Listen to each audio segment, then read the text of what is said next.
Joining us today is one half of the Magen boys, Jian Magen, along with a man who is number one in everything he ever did. From his days in Iran till today, he personifies what hard work and dedication is. He was an amateur champ, a WWE champion, a WWE Hall of Famer, a Twitter champ, and now a box office champion. He is also a number one grandfather. Be careful what you say to him because he will break your back and make you humble. It is our honor to have on the one and only, the Iron Sheik. Thank you, Seth. Thank you. Thank you guys called me and want to talk to me. And I have to, I'm very happy about that. Yes. Well, thanks a lot, Sheik. So your documentary, The Sheik, the unfiltered and shockingly entertaining story about the Iron Sheik, was released last month and is now available all over iTunes, Amazon, Google Play, and coming out later in the year, a DVD, which will have many bonus features. I personally just caught it on Netflix, and it's possibly one of my favorite documentaries I've ever seen, and it's also being considered one of the greatest wrestling documentaries of all time. Now, Sheik, when they asked you to do a documentary on your life, did you think that it would be so successful? Well, that was they did a great job, Jake and Mike and Megan boys, two brothers, and the father know me from Iran and here, and they did an excellent job. A lot of people call me, they like it, that's true story, and I'm very happy to their two brothers. They did an excellent job for the true story about Iron Sheik. Now, Jian, what inspired you guys to do this film? Well, like you said, our father was best friends with him growing up in Iran. And so we grew up with this guy in our family, coming to dinners, 4 times a year. During the 80s, wrestling was seriously a hot thing at Toronto and Maple Leaf Gardens. And after the shows, all the heels would come back to our house with the Sheik, and my mom would cook for like a week for all the wrestlers. And so we've known this guy. We have a very rich history, and we had known the real history about him, and his life in Iran. And we said, like, this is a real crazy story. So let's get our buddies together, a couple of guys we knew had cameras, and let's film a documentary. And it started in 2006. And never in my wildest dreams would I, ever think that I'd be on a podcast with you guys, 9 years later, and you're saying it's one of the greatest wrestling documentaries of all time. Like, that's just nuts. Yeah. Well, now, Mr. Sheik, in the documentary, we learned a lot about your life, from growing up in Iran to joining the army and even being the Shah's personal bodyguard. After all that, what led you to being in the world of professional wrestling? Well, I come to the Minnesota from Iran, and Olympic coach, Mr. Alan Rice, from Minnesota, Minneapolis, Minnesota. Mr. Alan Rice was an Olympic coach 1972 Munich, Germany.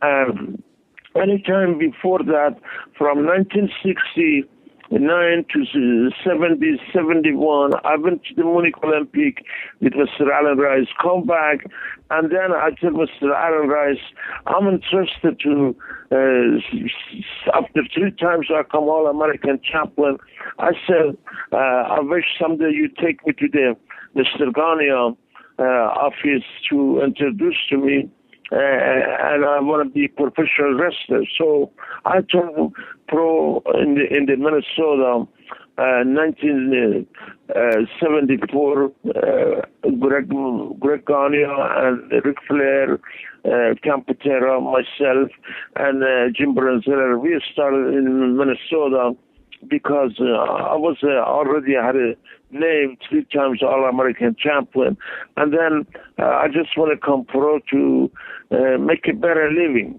And like I said, anytime I come pro, God bless him, my coach, which is passed away last week, and Mr. Ghania take me to the television station, introduced to me.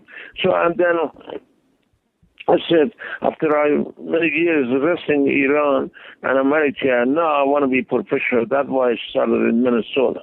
Mm-hmm. Now, Sheik, you mentioned you were broken into the business by the late, great Vern Gagne and trained under Billy Robinson in the same class as Ric Flair. You also helped train a bunch of wrestlers, including Ricky Steamboat. Did you enjoy teaching others the art of pro wrestling when you were young? Absolutely, yeah.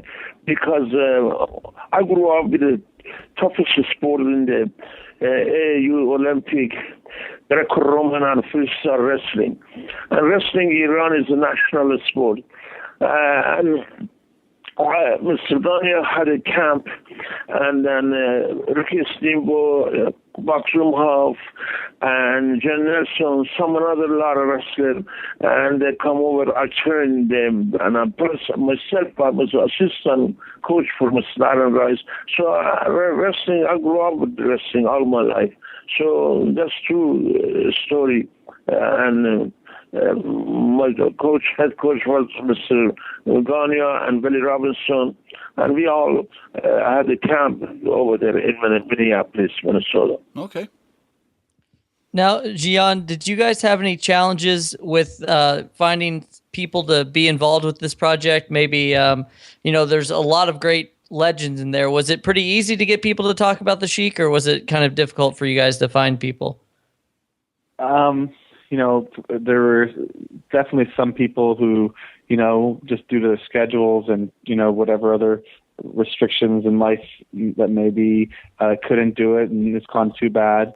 But, in the end, I think we got the right interviews to tell a very unique story, from a unique perspective of, there's so many great wrestling stars there, but, I think the ones we got were good for the actual film. And, we can't thank the guys enough who stepped up. Guys like Jake Roberts had a huge part in it.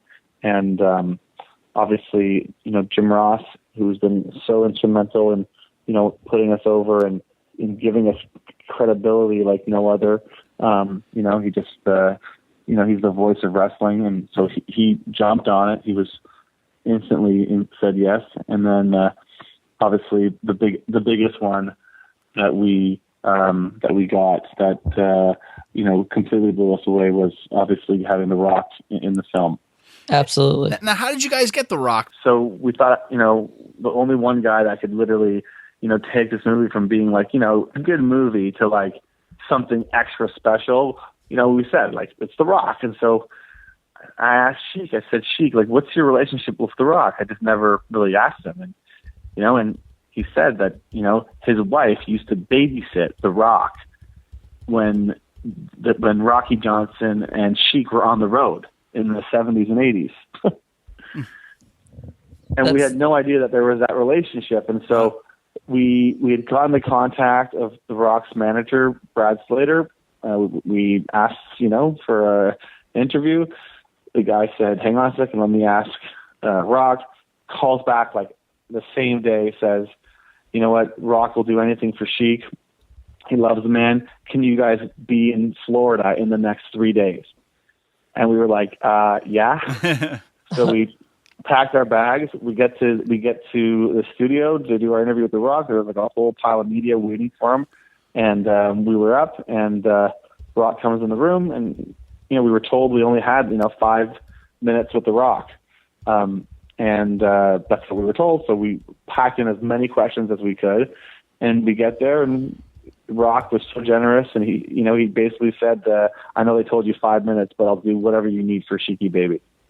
Oh, nice. And Chico, what did you think about The Rock using, one of your classic sayings, jabroni, all these years? And what did you think about that? Well, Rock himself is a great performer, movie, wrestling, everything. But The Rock is a very honest man because he tell exactly true. He learned jabroni from Iron Sheik. That's why I respect him, and he know what he's talking.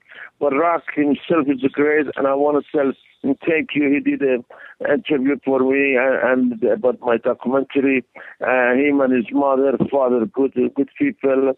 And But I respect him because he was an honest man. He was young. I used to travel around our sport, and I like him very much. I try to share my wrestling experience to him, and then he learned of running from Iron Sheik. That's why I respect him to tell everybody. Now, Mr. I had Sheik, no idea. I had no idea about that either. That was just something that came up, and for us, we couldn't believe it. Like that, as we're going along, we're learning all these awesome tidbits about the Sheik. that's what makes this documentary so great, is just because there's a lot of unexpected things that you guys uncovered that probably wouldn't have been found out if you guys hadn't done this. So, now, Mr. Sheik, when you first arrived in the WWF after leaving the AWA, you're wrestling people like Bruno Sammartino, Chief Jay Strongbow, Bob Backlund. Were you happy to be wrestling some of the best talent in the world at that time? Absolutely. Excellent question, because you're a very intelligent man yourself. Number one company in the world is WWE. And was for me big honor, big pleasure to come from Minnesota, which is my number one coach, was a professional, and Mr. Gania, God bless you, so and I come to the Big Apple, and I saw Bruno Sammartino, like you said, Jeffrey Strongbow, and a lot of great talent, and the best promoter in the world, Mr. Vergania, and Mr. Vince McMahon, father and son. Everything. There was completely different territory for me, and it was number one territory in the world for me to be over the single, the tag team champion, with Nicola single champion, with Mr. Bob Backlund, and then the Mother Royal. It was the biggest pleasure for me, biggest honor for me in the world to be WWE champion. Sure. Now, Sheik, Bob Backlund was one of your greatest opponents, and you even beat him for the championship. Was this one of the best moments of your career? Absolutely. That was the most biggest night for me in the world, because Mr. Bob Backlund, 6 years, nobody beat him. And I beat him the most famous arena in the world, Mike Madison Square Garden. That was the biggest night for me, because after all many years, I worked hard for amateur, and then professional, coast to coast, around the world. And finally, I made it to the Big Apple, WWE, to be champion. It's not easy. It's a lot of hard working, very, very hard working. And it was not easy for me. Nice. And that night was the biggest night for me in the world. Now, after you won the title, you lost it to Hulk Hogan after only 4 weeks. Something we don't think you get enough credit for is that you basically created Hulkamania. But were you ever disappointed that you didn't get to hold the championship longer? Well, you already know enough. Excellent. That's true story. But I'm just whatever my boss wants, and absolutely, I was not happy to only one time I wrestling with him, and everybody know without Iron Sheik, without Mr. Vince Kennedy McMahon, no Hulkamania. WWE and Iron Sheik make the Hulk Hogan to be Hulkamania. Without Mr. McMahon, without Iron Sheik, no Hulkamania. But still, I was happy because my boss, Mr. McMahon, did got a good thing for me. I don't want to refuse whatever he said. Sure. Now, Sheik, you made a lot of history while you were in the WWE. You were part of the historic first WrestleMania, and along with Nikolai Volkov, you won the tag team championships. What was that experience like? Being at WrestleMania for you. It was the biggest pleasure for me and Nicola and I, with Mike Rotundo and Barry Windham, and be part of WrestleMania number 1, number 2, number 3, and also the biggest, most biggest one was Silverton, Pontiac, Michigan, 93,000 people. And Nicola and I, we was a tag team against the Killer Bees, Jim Bronzeller and Brian Blair. And that day was nobody sold out Silverton, Pontiac, Michigan, except WWE. All right. Now, Jian, we also understand that Sheik got you guys into the wrestling business when you were young. Is that right? Yeah, so we were party promoters in high school, and we kind of were drawing big crowds for people because my brother and I were DJs. And we had reconnected with the Sheik after like a long time. He was wrestling at an independent show in Toronto. And when we got there was 70 people or something. And, we were drawing 300-400 people every week, to come to our parties. So we thought of this idea to put on a wrestling show where I would wrestle my twin brother. And we would have the Sheik as a special guest referee. And it was just a really cool thing. And it put us over real huge. And we got to reconnect with the Sheik, and we ended up creating a bit of a wrestling business with it and doing shows all across Canada. Wow. Nice. Well, so all these things came together with you and the Sheik through the years, and with this whole documentary being out, I mean, we learned a lot just by watching it, and it's great to see a lot of this happen and unfold. And you both of you guys, you have a great history together too. Yeah, no, we're real fortunate. I'm really just a lucky human being. That it just happened to be that my father grew up in Iran, with the Iron Sheik, and so I inherited a huge blessing, and it's been nothing but great times, and there's been some rocky, crazy times, everyone can imagine, and you've seen it online, and it's almost sad at this point, but there's like a new Sheik coming this way, and it's like more of like still a badass and a trash talker, but he's more like the Godfather Sheik, Sure, definitely. Sheik, you're also known because you were inducted into the WWE Hall of Fame in 2005. Is that the ultimate honor for you as a professional wrestler? That was the biggest honor for me. Like I said, it's not easy. It's not to be WWE Hall of Fame. I'm happy. Mr. McMahon, great promoter, her daughter, son-in-law, and then Triple H and Mrs. Linda McMahon, all of them great people, and they're great to me. I cannot forget as long as I live Mr. McMahon and his family. And also, for my documentary, Jian Magen, and a father, mother, even Jian's wife, Kelly, anytime I come to Toronto, and she's a beautiful person, and our family, they take care of me. And also, you forgot to say, also I was Canadian heavyweight champion in the Maple Leaf Garden. That's right. I've been down to Moscow. Where are you guys? Where are you guys based out of? We're in Poughkeepsie, New York. We like to call it the capital of pro wrestling because you guys did a lot of stuff in the 80s at the Mid-Hudson Civic Center in Poughkeepsie. You filmed, classic videos like the Land of a Thousand Dances up here. You guys used to, wrestle all the time in Poughkeepsie, New York. Poughkeepsie, New York, of course. I never forgot as long as I live Poughkeepsie, New York, and we come over there.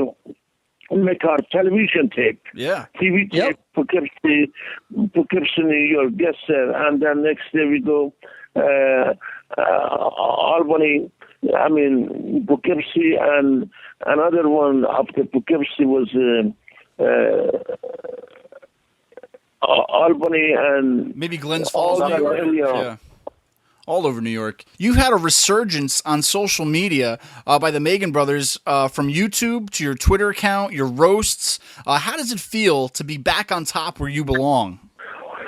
Like I said, that twin brother Magen boys, Jian Pajman, and they did a great job for me, and I'm very happy. And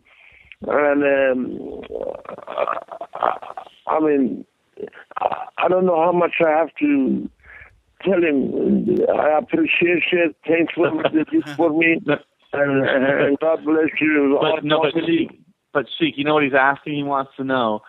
I don't even know, guys. You know what? Sheik doesn't even know how big he's re-begotten. Mm-hmm. You know that? It's like I keep trying to explain to him, but because he's already have the 100,000 fans in an arena chant his name already. So he, it's been embedded in his head, but I think he's bigger now than he's ever been in his life. Definitely. And so I don't think he realizes that. Like, he doesn't realize how many people he's reached with like the videos and the documentary, and I think it's just really cool. He's like the last of like just a classic, good old-fashioned, hardworking Iranian entertainer. That's right. Now, Mr. Sheik, you've even landed on Howard Stern a bunch of times. Tell us a little bit about you and Howard. You're pretty much a cornerstone on their show now, right? Yeah, Howard Stern show was good, and I've done his show, and he take care of me. He's good man also, and I don't have to say anything anymore. It was great, his show, and entertainment, everything good. Howard Stern, nice man, and he take care of me anytime I go to show, and he's a good man too. Now, Sheik, if MMA, mixed martial arts, if MMA were around when you were in your prime, how would the Sheik fare against the likes of Brock Lesnar or CM Punk? My young days, they cannot handle me. No different situation. That's right. Now, I think about, when I think of the Iron Sheik, I think about just an amazing athlete, a butt kicker, and I think about that amazing mustache that you have. In your opinion, does anyone else have a great mustache, or do you have the number one mustache? I just leave it to the people to decide. I think what they're asking you, Sheik, is who had a better mustache, you or Hogan? Of course, Iron Sheik. That's right. That's right. Thank you so much, Sheik, for being God one of the. bless you. Thank you so much for being one of the nicest, most humble men on the planet. Thanks for the Magen boys too for putting this documentary together and keeping Sheik at number one for many years to come. Exactly. Like I said, thanks again to my first promoter, God bless his son, and his son, Greg, and his three daughters, Mr. Burgania, Mr. Alan Rice, and if it was not from them, I cannot be WWE champion or run the world. God bless all my friends, Minnesota, and Mr. Gania, family, everybody, and thank you guys calling me. You guys have a good night.